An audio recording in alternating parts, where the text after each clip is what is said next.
জীবনে তো অনেকভাবেই গরুর কলিজা ভুনা করে খেয়েছেন। আজকে কলিজা ভুনার যে রেসিপিটা ট্রাই করব, এটা একবার হলেও ট্রাই করুন। আশা করি এতটাই ভালো লাগবে যে বারবার শুধু এই রেসিপিটাই ট্রাই করবেন, আর পরিবারের সবাই খেয়ে অনেক পছন্দ করবে আর প্রশংসাও করবে। কালার দেখেই তো বুঝতে পারছেন কি পরিমাণ মজার হয়েছে। আসসালামু আলাইকুম এভরিওয়ান। কলিজা রান্না করার আগে অবশ্যই কিন্তু গরম পানিতে একটু ভাপ দিয়ে নেবেন। এতে কিন্তু কলিজার মধ্যে যে এক্সট্রা রক্ত রয়েছে সেগুলো বের হয়ে যাবে, আর যেই ময়লা রয়েছে তাও কিন্তু পরিষ্কার হয়ে যাবে। গরম পানি করে তার মধ্যে কিন্তু কলিজা দিয়ে দিতে হবে, তারপর 4-5 মিনিট একটু জাল দিয়ে নিলেই কিন্তু হয়ে যাবে। এখানে আমি কলিজা তিল্লি সব একসাথে মিশিয়ে নিয়েছি, আর দেখতেই তো পাচ্ছেন উপরের এই পাতলা চামড়াটা কিন্তু সিদ্ধ করার পরে এমনিতেই টান দিলে উঠে যাবে। তারপর আমি আমার পছন্দ মতো টুকরো করে নিয়েছি, আর এরকম টুকরো করে নিলেই কিন্তু সেগুলোই ভালো লাগে। এর থেকে ছোট করে নিলে আবার বেশি ছোট হয়ে যায়, তবে আপনারা আপনাদের পছন্দ মতো কেটে নেবেন। চলে যাচ্ছি রান্নার মূল প্রসেসে। তো প্রথমেই আমি একটি কড়াইয়ের মধ্যে পর্যাপ্ত সয়াবিন তেল দিয়ে দিলাম, আর এর মধ্যে আমি প্রায় হাফ কাপের মতো পেঁয়াজ বাটা দিয়ে দেব।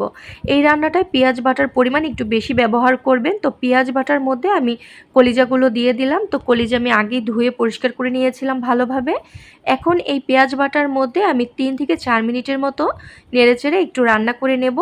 এই পর্যায়ে কিন্তু আমি অন্য কোনো মশলা অ্যাড করব না, জাস্ট 3 থেকে 4 মিনিটের মতো একটু হাই হিটে পেঁয়াজ বাটার মধ্যে রান্না করে নিলেই হবে। এখন একে একে আমি বাটা মশলাগুলো অ্যাড করে দিচ্ছি। প্রথমে রসুন বাটা দিয়ে দিলাম 1 টেবিল চামচ, 1 টেবিল চামচ জিরা বাটা, 1 টেবিল চামচ পরিমাণ আদা বাটা দিয়ে দিলাম, মরিচের গুঁড়া, হলুদের গুঁড়া পরিমাণ মতো দিয়ে দিলাম, টেবিল চামচের মতো টক দই অ্যাড করব।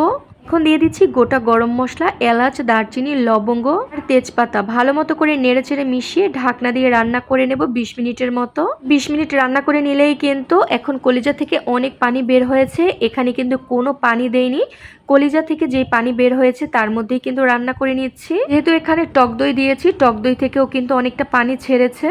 আর স্বাদ মতো লবণ দিয়ে দিলাম। লবণ আমি রান্নার প্রথম পর্যায়ে দেইনি, শেষের দিকে অ্যাড করে দিয়েছি। আবারও কিছুক্ষণ ঢাকনা ছাড়া রান্না করে নিয়েছি, আর শেষ পর্যায়ে অ্যাড করে দিচ্ছি একটি স্পেশাল মশলা। এখানে পেঁয়াজ, রসুন, জিরা আর গরম মশলা ভেজে তারপরে বেটে নিয়েছিলাম, সেই মশলাটাই অ্যাড করে দিলাম। এই মশলাটা অ্যাড করলে কিন্তু তরকারির স্বাদ আরও বেড়ে যাবে। গরুর মাংস হোক, মুরগির মাংস হোক বা কলিজা ভুনা, সব মাংসের মধ্যে কিন্তু এই মশলাটা শেষ পর্যায়ে অ্যাড করলে সেই মাংসের টেস্ট আরও বেড়ে যাবে। তো দেখতেই তো পাচ্ছেন কালারটা কিন্তু খুবই সুন্দর এসেছে, খেতেও হয়েছে অসম্ভব মজার। তো আমি কিন্তু এই কলিজা ভুনার গ্রেভিটা এরকমই রাখবো, আর এইভাবে রান্না করলেই কিন্তু একদম পারফেক্ট কলিজা ভুনা হয়। বেশি পাতলা ঝোল রাখলে সেটা কিন্তু কলিজা ভুনা পারফেক্ট হয় না। তো এখন আমি পরিবেশন করে নিচ্ছি, আর আপনারা তো দেখেই বুঝতে পারছেন যে কি পরিমাণ লোভনীয় হয়েছে।